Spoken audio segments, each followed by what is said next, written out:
Olá pessoal, vamos então dar continuidade. Aqui quem vos fala é o professor Otávio. Nós estamos encerrando, a nossa aula geral, a nossa grande aula sobre o anexo do Código de Trânsito Brasileiro. Deixa eu até dar uma limpadinha no meu óculos, que está dando um reflexo aqui. Mas vamos então continuar os nossos trabalhos. Vamos então de onde nós paramos. Agora nós vamos começar a analisar, pessoal. Vou fazer sem óculos, está dando reflexo aqui no vídeo, mas dá para fazer. O que seriam então, vamos continuar a nossa análise do anexo, micro-ônibus. Micro-ônibus nada mais seria do que o veículo automotor de transporte coletivo com capacidade para até 20 passageiros. Então percebam que aqui o critério legal utilizado pelo legislador do Código de Trânsito Brasileiro é o critério quantitativo de passageiros, a lotação. Então, micro-ônibus nada mais é do que um veículo que possui como limite máximo de passageiros, como lotação, o número de 20. Então, isso é um micro-ônibus. Daí você vai me perguntar, mas qual é a diferença de van e micro-ônibus? Fiquem tranquilos que depois nós vamos estudar a conceituação de van, mas por aqui o que importa é você compreender que o que diferencia um micro-ônibus de um ônibus, por exemplo, é o critério quantitativo, 20 passageiros. Beleza, pessoal? Motocicleta é o veículo automotor de duas rodas, com ou sem sidecar, dirigido por um condutor em posição montada. E aí, vou ler a definição de motoneta para a gente fazer a diferenciação das duas. Eu já falo o que é esse tal sidecar. Motoneta. Motoneta é o veículo automotor de duas rodas, dirigido por condutor em posição sentada. Vamos primeiro entender o que é motoneta, e a motocicleta nós entendemos o conceito por exclusão. A motoneta, pessoal, quero pedir para que vocês imaginem a lambreta, ou então a Honda Bis, certo? Sem querer fazer aqui merchan para a Honda Bis, mas lembram da Honda Bis? Qual que é a posição que a pessoa que dirige a Bis anda? Vamos pegar aqui a Honda Bis. Como que funciona? A pessoa ela tem que andar sentada sobre o banco da Honda Bis, ela não fica montada. Quando nós falamos de motoneta é todo esse modelo de veículo de duas rodas em que você anda na posição como a Honda Bis, sentado, certo?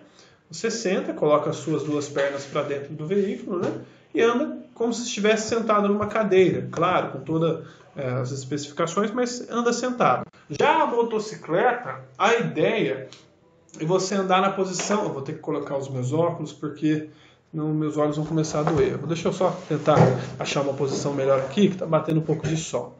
A motocicleta, pessoal, vamos imaginar um cavalo. A motocicleta nada mais é do que você andar sobre o veículo de duas rodas montado, nessa posição aqui, assim, montado, como se você estivesse montando num cavalo mesmo, certo? Vamos então visualizar o que é esse tal sidecar que é trazido ali na definição legal. O sidecar nada mais é do que esse elemento aqui, esse elemento exterior da moto, que foi muito utilizado na época da Segunda Guerra Mundial, nos anos 60 e subsequentes, não é tão comum hoje mais, é bastante comum ali nos países asiáticos, na Índia, ali na China, do Oriente Médio, que é utilizado para transportar 2 ou 3 ou até mais passageiros.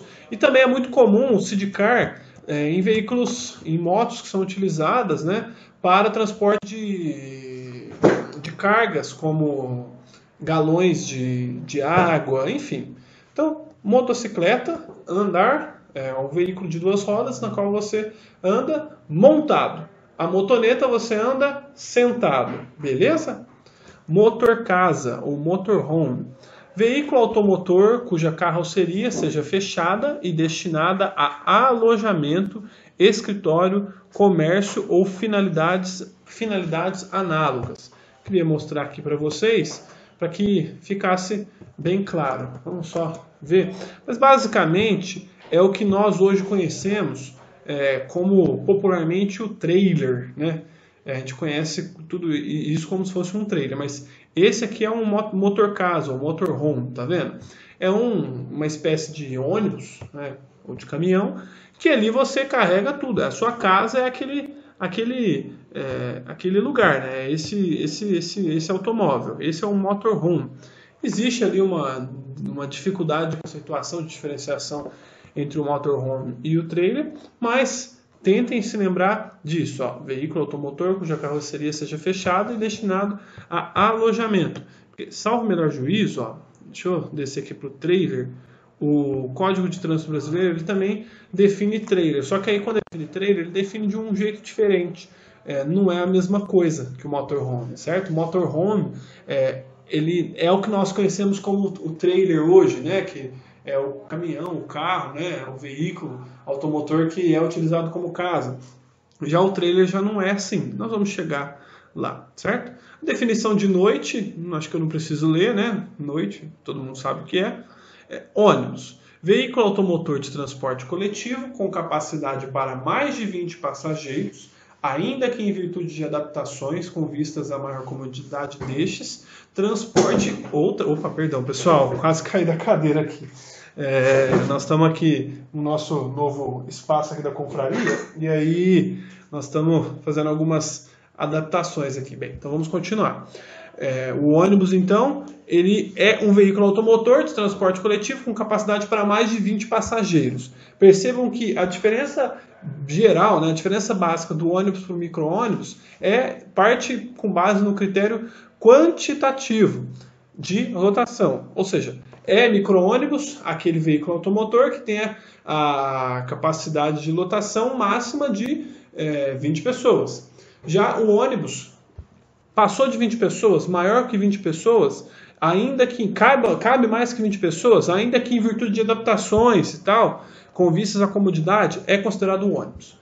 Então, por exemplo, vamos supor que nós encontramos, né, o que nós popularmente conhecemos por van, que foi adaptada, né, e dentro dessa van, né, ou dentro de um micro-ônibus, cabem sentados, né, e cabem, de acordo com as regras e normas do Detran, mais de 20 pessoas. Apesar de nós conhecermos como van ou como micro-ônibus, coube mais de 20 pessoas, respeitando as normas e a fiscalização do trânsito ali, respeitando as normativas que o Detran impôs para aquele veículo, é considerado um ônibus. Beleza, pessoal? Operação de carga, não tem um limite quantitativo maior. Pode ser 200 pessoas. É considerado um ônibus, certo?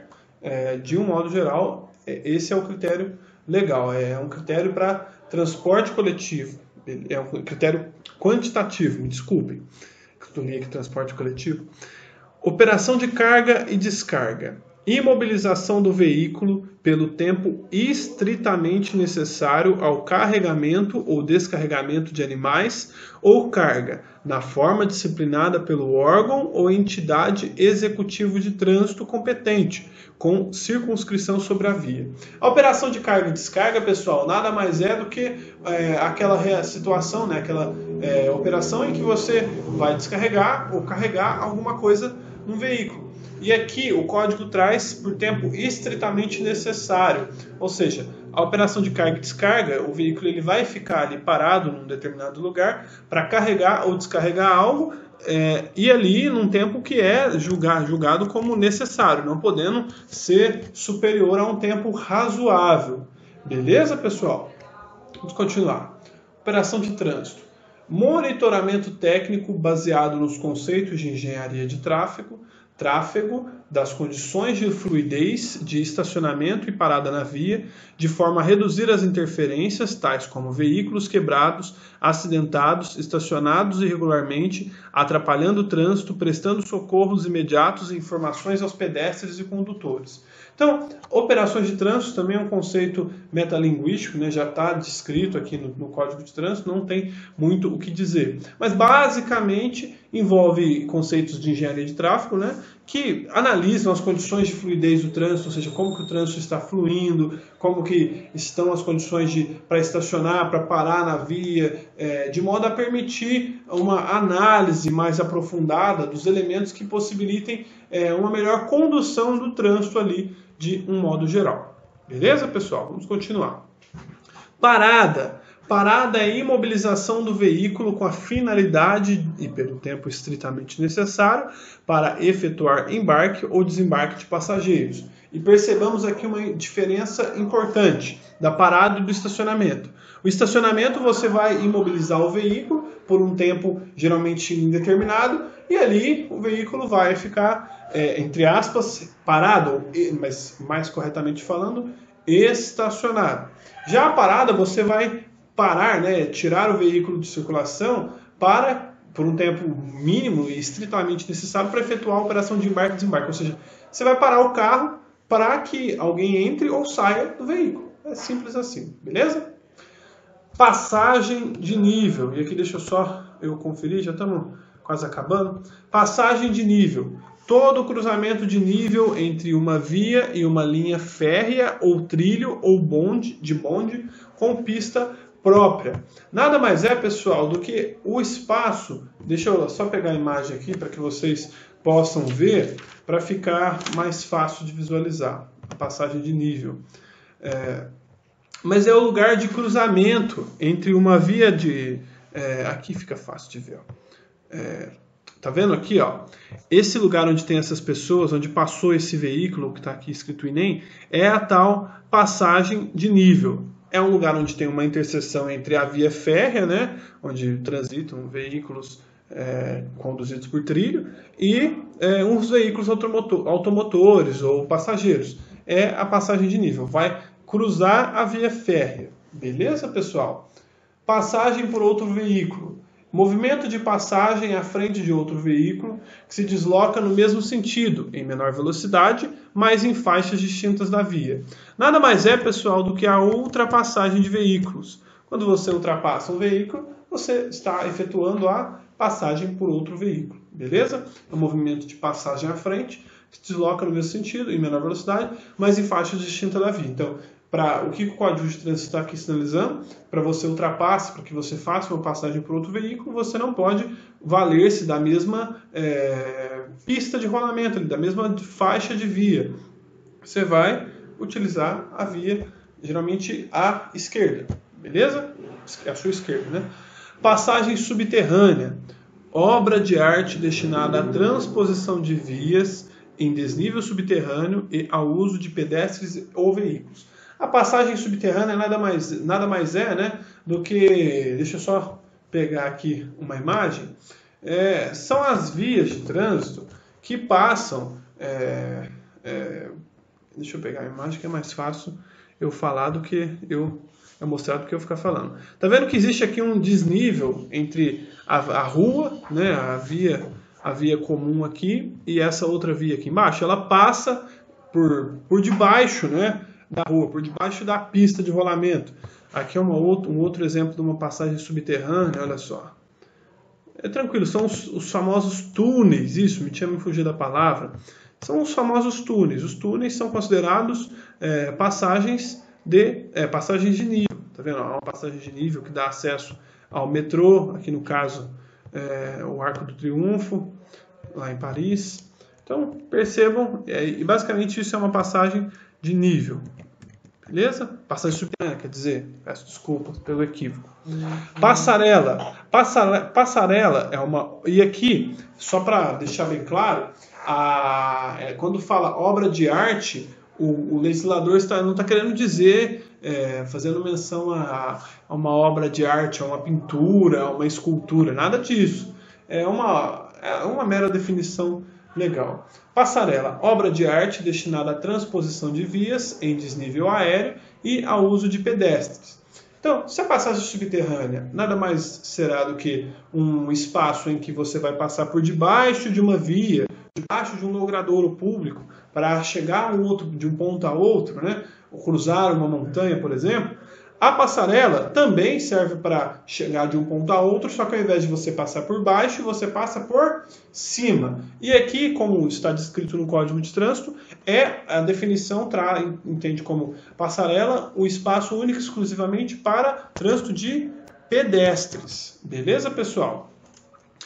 Passeio, e aqui fica até, geralmente o pessoal que é de Minas costuma falar não costuma falar calçada, fala passeio. É uma longa discussão que existe entre os mineiros e os paulistas. Isso. Passeio. Parte da calçada ou da pista de rolamento, neste último caso separada por pintura ou elemento físico separador, livre de interferências, destinada à circulação exclusiva de pedestre e excepcionalmente de ciclistas. Vou pegar aqui uma imagem só para ficar mais fácil de visualizar.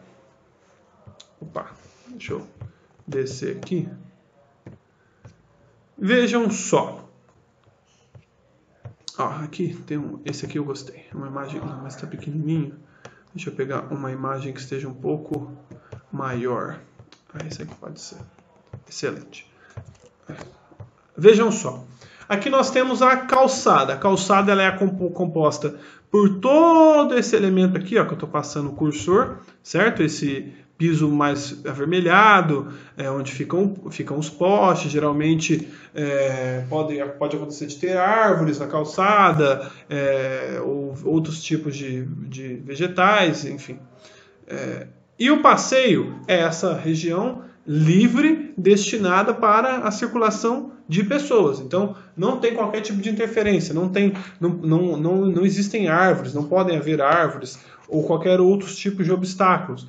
E geralmente os passeios são destinados exclusivamente para o trânsito de pessoas, de pedestres, na verdade, não de pessoas, porque todos são pessoas, de pedestres, com seus animais ou não, beleza? Eventualmente podem ser destinadas ao uso de ciclistas. Beleza, pessoal? Vamos encerrar esse vídeo aqui e nós continuamos na nossa próxima aula. Um abraço e até logo!